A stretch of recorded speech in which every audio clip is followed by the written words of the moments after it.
Assalamualaikum warahmatullahi wabarakatuh. Kami dari kelompok 4 akan mempresentasikan hasil presentasi kami yang berjudul penerapan metode AIMA untuk meramalkan penjualan di PT Columbus. Sebelum mempresentasikan, kami akan memperkenalkan anggota kami, yaitu Hafifah Husnul Khotimah, Michi Khairunisa, Monika Pertiwi, Yonadi Pinta, Lila Safira, Leoni Putri Firdaus, dan saya sendiri Habib Rahman. Untuk materi pertama akan disampaikan oleh Lila Syafira. Kepada Lila Syafira kami persilakan. Baiklah, terima kasih pada moderator. Di sini saya akan menjelaskan latar belakang dari masalah ini. PT Columbus merupakan salah satu perusahaan yang bergerak di bidang furnitur dan elektronik. Salah satu masalah yang dihadapi oleh PT Columbus adalah dari masalah persaingan harga. Penetapan harga penjualan produk di PT Columbus hanya mematok harga yang biasa, tetapi harganya di atas rata-rata harga pasaran produk, sehingga minat konsumen menurun dari tahun ke tahun dan membuat volume penjualan kurang stabil atau naik turun. Masalah yang dirasakan PT Columbus karena semakin bertambahnya pemilik modal yang membuka usaha yang sejenis, bahkan terjadi pada kawasan ataupun lingkungan yang berdekatan. Salah satu yang menentukan tingkat penjualan dan minat konsumen adalah aspek harga yang terjangkau. Kebijaksanaan harga muncul karena adanya kenyataan bahwa hasil penetapan harga jual yang telah didapat dari prosedur harga ternyata masih belum mampu memecahkan persoalan tentang harga. Perusahaan harus meningkatkan volume penjualan untuk kegiatan pemasaran yang terarah untuk menunjang kesuksesan dalam penjualan. Dengan demikian, maka perusahaan harus mencari strategi kebijakan harga agar volume penjualan meningkat di tahun mendatang. Oleh karena itu, masalah tersebut penting untuk diselesaikan agar mengetahui jumlah penjualan di masa yang akan datang untuk kesuksesan dalam penjualan. Next. Peramalan penjualan barang diperlukan untuk mengetahui kemungkinan jumlah penjualan di masa yang akan datang. Peramalan adalah suatu cara untuk mengukur atau melihat kondisi di masa yang akan datang dalam keadaan tertentu dan dibuat berdasarkan data-data yang pernah terjadi. Nah, salah satu metode yang sering digunakan adalah metode ARIMA. Metode ARIMA merupakan salah satu metode peramalan dari waktu yang banyak digunakan dengan mengharuskan data memenuhi asumsi stasionaritas. Pada metode ARIMA ini memanfaatkan sepenuhnya data masa lalu dan sekarang untuk peramalan. Metode ini juga cocok digunakan untuk meramalkan data dengan sederhana dan pengaplikasian yang relatif mudah dalam menganalisis data yang mengandung pola musiman maupun tren.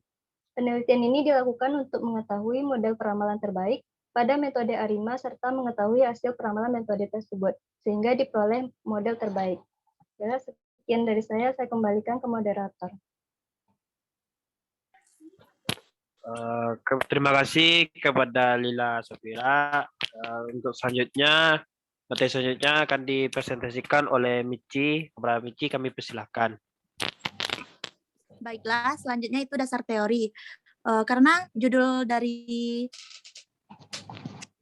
tugas kita kali ini yaitu penerapan metode ARIMA untuk meramal penjualan di PT Columbus, maka dasar teori pertama itu peramalan. Setiap metode peramalan memiliki hasil ramalan yang berbeda-beda. Berhasil atau tidaknya suatu peramalan ditentukan oleh metode yang digunakan. Apabila menggunakan metode yang tepat, maka bisa dikatakan peramalan tersebut berhasil. Untuk menentukan apakah metode peramalan yang digunakan sudah tepat atau belum, maka dapat dilihat dari galat atau penyimpangan antara hasil dugaan dengan kenyataan yang terjadi. Secara statistika, perbedaan atau kesalahan ramalan didefinisikan sebagai ET sama dengan XT dikurang FT, di mana XT yaitu data aktual untuk periode T dan FT ramalan untuk periode yang sama. Semakin kecil tingkat kesalahan yang dihasilkan, maka semakin tepat sebuah metode dalam memprediksi. Next. Selanjutnya, menurut Makridakis, teknik peramalan dibagi atas dua kategori utama, yaitu metode kuantitatif dan metode kualitatif. Yang pertama itu metode kualitatif. Dikembangkan untuk situasi di mana tidak ada pola atau hubungan masa lalu yang dapat diekstrapolasikan atau diramalkan. Yang kedua, metode kuantitatif yang merupakan metode yang didasarkan pada data yang telah ada. Next.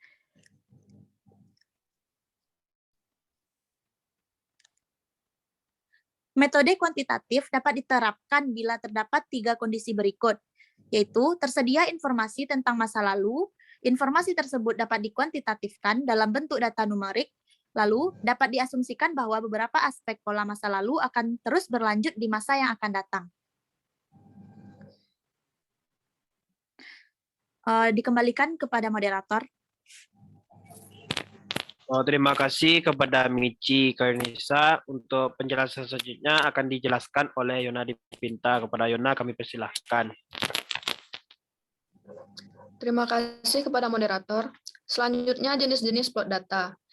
Plot data terbagi 4, yaitu yang pertama pola horizontal atau H, terjadi bila mana nilai data berfluktuasi di sekitar nilai rata-rata yang konstan atau bersifat stasioner terhadap nilai rata-ratanya. Yang kedua, pola musiman atau S, terjadi bila mana suatu deret dipengaruhi oleh faktor musiman, misalnya kuartal tahun tertentu, bulan, atau hari-hari pada minggu tertentu. Yang ketiga, pola siklis atau C, terjadi bila mana datanya dipengaruhi oleh fluktuasi ekonomi jangka panjang, seperti yang berhubungan dengan siklus bisnis. Yang keempat, pola tren atau T, terjadi bila mana terdapat kenaikan atau penurunan sekuler jangka panjang dalam data. Plot datanya dapat dilihat pada slide yang telah ditampilkan. Next. Selanjutnya metode ARIMA. Metode Autoregressive Integrate Moving Average atau disingkat dengan ARIMA atau juga biasa disebut dengan metode Box-Jenskin merupakan metode yang secara intensif dikembangkan oleh George Box dan William Jenskin pada tahun 1970. Metode peramalan yang biasa digunakan yaitu metode ARIMA ini sendiri atau disebut juga dengan Box-Jenskin. Metode Autoregressive Integrate Moving Average atau ARIMA ini telah dipelajari secara mendalam oleh George Box dan William Jenskin pada tahun 1976. Dan nama mereka sering disinonimkan dengan proses ARIMA yang diterapkan untuk analisis deret berkala, peramalan, dan pengendalian. Sekian dari saya kembalikan kepada moderator. Terima kasih kepada Yona. Untuk penjelasan selanjutnya akan dijelaskan oleh Monika Pertiwi. Kepada Monika kami persilahkan.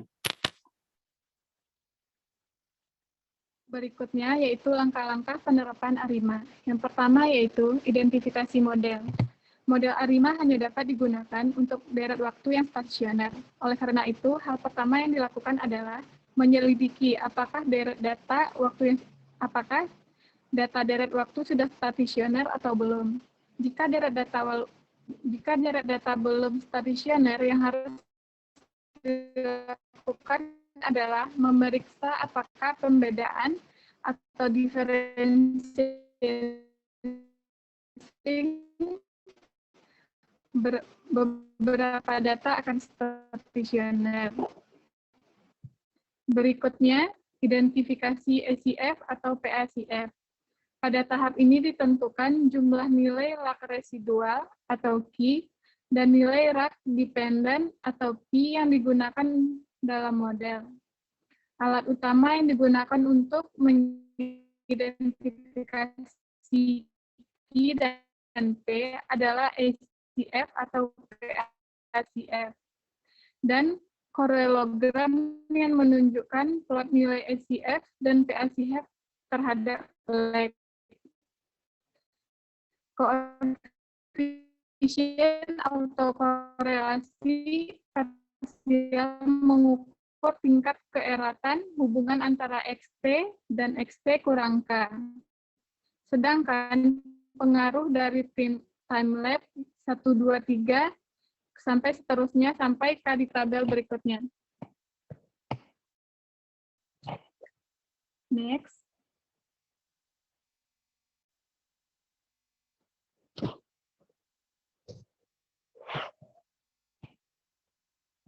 Yang ketiga, maka akan diperoleh beberapa alternatif model ARIMA. Langkah berikutnya adalah melakukan estimasi parameter autoregressive dan moving average yang tercangkup dalam model. Yang keempat, diagnostic checking, yaitu setelah melakukan estimasi dan mendapatkan penduga parameter agar model sementara dapat digunakan untuk peramalan. Perlu dilakukan uji kelayakan terhadap model tersebut. Tahap ini disebut diagnostic checking, di mana pada tahap ini diuji apakah spesifikasi model sudah benar atau belum. Yang kelima yaitu peramalan atau forecasting. Setelah model terbaik dilakukan, selanjutnya peramalan dapat dilakukan dalam berbagai kasus. Peramalan ini lebih percaya daripada peralaman yang dilakukan dengan model ekonometri tradisional. Sekian hasil presentasi dari saya kembalikan ke moderator. Terima kasih kepada Monica. Untuk materi selanjutnya akan disampaikan oleh Leonie Putri Firdaus. Kepada Leon kami persilahkan. Terima kasih kepada moderator. Selanjutnya saya akan membahas mengenai Asia dan pembahasan. Pada penelitian ini, data yang digunakan adalah data penjualan barang di Columbus. Yang digunakan adalah data dari bulan Januari 2016 sampai bulan Desember 2019, di mana periode keseluruhannya adalah 48 periode, di mana dapat kita lihat pada layar data tersebut.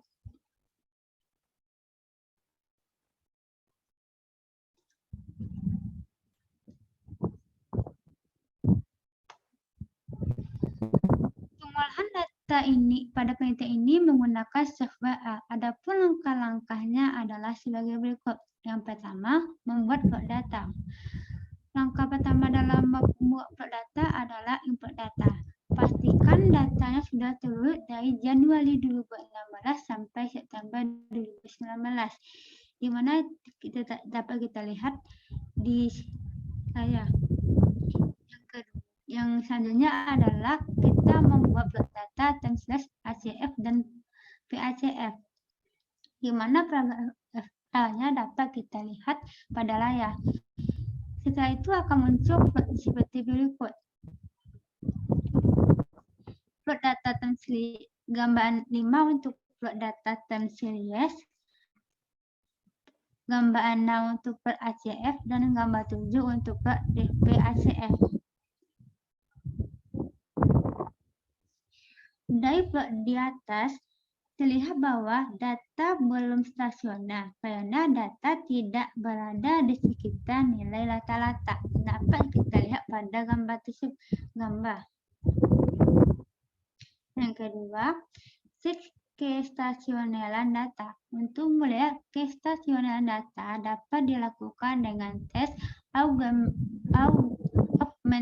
decay full test. Langkah-langkah melihat kestasioneran data dengan menggunakan R yang dapat kita lihat pada layar. Dari hasil di atas terlihat bahwa data belum stasioner karena nilai value-nya besar dari 0,05, yaitu sebesar 0,05,852. Oleh karena itu, perlu dilakukanlah differencing agar data menjadi stasioner.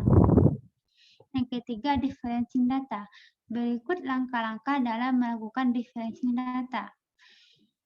Hasil di atas didapat dari pengulangan nilai data YT ditambah 1 dikulang YT. Yang keempat, membuat plot data ACF dan PACF dari hasil differencing, di mana dari hasil dan hasil dari data ACF dan PACF dapat kita lihat pada layar. Yang kelima, kestasioneran data differencing. Dapat kita lihat dari hasil tersebut, nilai value-nya sama dengan 0,01, maka hasil differencing sudah stasioner. Tahap selanjutnya akan kita lakukan adalah membuat model A5, sementara dari plot ACF dan PACF data differencing. Yang keenam, membuat model A5 sementara berdasarkan plot ACF dan PACF setelah pembedaan 1 dan musiman 12, terlihat bahwa gambar 9, gambar plot data, ACF, dan differencing, terlihat ada satu lag yang signifikan, sehingga dapat diperkirakan nilai MA Q sama dengan 1. Berdasarkan gambar 10, yaitu gambar plot data PACF differencing, terlihat bahwa ada 2 lag yang keluar, sehingga bisa diperkirakan model AR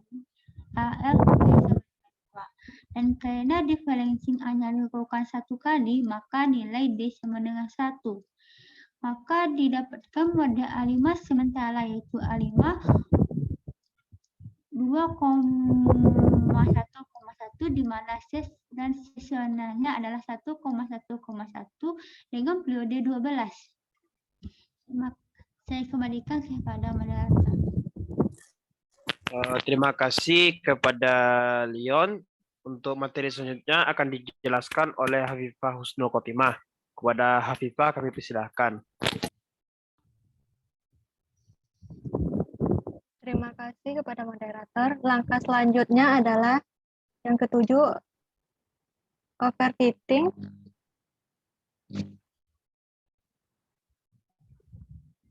Overfitting model. Overfitting model dilakukan dengan cara mengubah nilai orde PAR dan nilai dari orde Q MA. Pada penelitian ini, kombinasi model yang didapat ada 24 model yang alternatif. Dari 24 tersebut, dibuat 4 kombinasi model yang signifikan, yaitu ARIMA 21011 pangkat 12, ARIMA 011 pangkat 12, ARIMA 110 pangkat 12, ARIMA 011 pangkat 12. Yang ke-8, penaksiran parameter. Berikut langkah-langkah penaksiran parameter dari model ARIMA sementara. Dapat kita lihat dari hasil output program R di atas. Next. Yang ke-9, uji signifikansi parameter. Langkah-langkah pemeriksaan diagnostik yaitu sebagai berikut. Dari hasil di atas terlihat bahwa model dengan parameter yang signifikan yaitu model ARIMA 110010 pangkat 12, ARIMA 011 pangkat 12 karena nilai p-value kecil dari 0,05. Selanjutnya,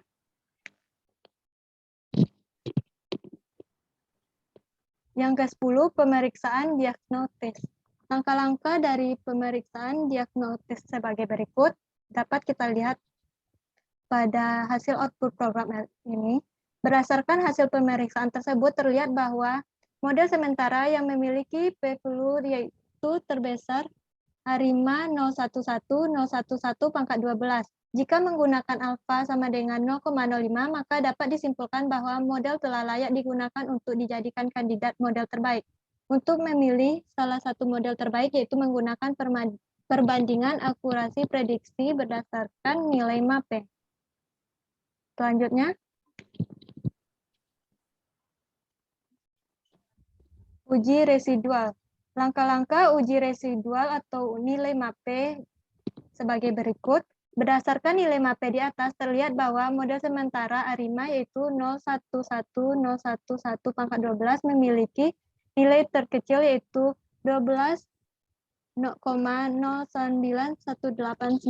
Dapat disimpulkan bahwa model ARIMA 011 pangkat 12 model terbaik untuk kasus ini, yaitu model ARIMA 011 pangkat 12 sehingga model ini dapat dilanjutkan ke tahap forecasting. Selanjutnya,